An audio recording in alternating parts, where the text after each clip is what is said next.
on the public participation exercise of the 2023-2024 financial bill entered day 4 as the parliamentary committee continued collecting views of Kenyans concerning the controversial bill.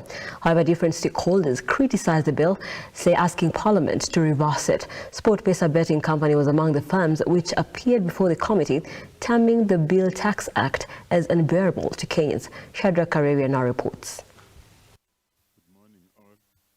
SportPesa betting company was on Thursday the first to appear before the Parliamentary Committee on Finance for public participation in the controversial 2023 and 2024 finance bill. Then the finance bill 2023 is already going against the national tax policy. The firm criticized the bill, arguing that it recommends for high taxation, which if not reversed may paralyze betting companies in the country. Let's say that your winning is 1,300. You've just recovered essentially your capital and got an additional 300. So your winning is 300, and that's what has been happening in practice, and that is what has been subjected to tax.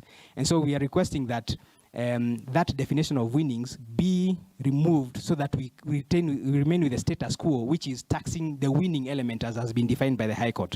The bill recommends for a gambler to be taxed 20% of the cash that he or she wins after placing a bet, where the company will also be taxed 15% for advertisement.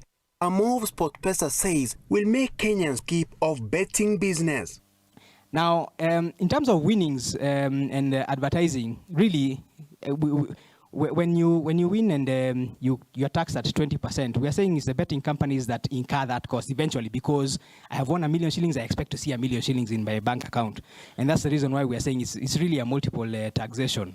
Kenya Pharmaceutical Association stated that the taxation of importation of raw materials for industries will negatively affect local industries in the country, asking the Parliament to reverse the Tax Act. And manufacturing, we agree that we should support manufacturing 100%.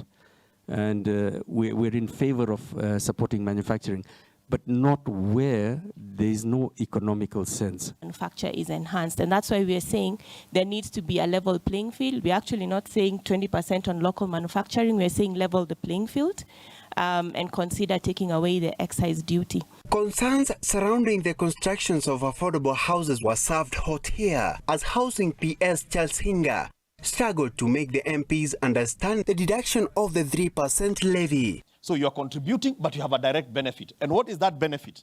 You will get a unit that is subsidized. You will get a unit that is subsidized. And you pay whatever you pay, and your employer pays a portion for you. And you are saying it is a voluntary contribution. It's going to be a fund. Now, which is which? Is it a tax? If it is a tax, why are we taxing the ordinary mwananchi or the poor people down there?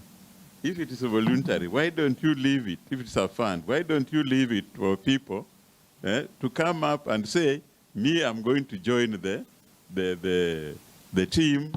Shadrach Kareria, Look Up TV.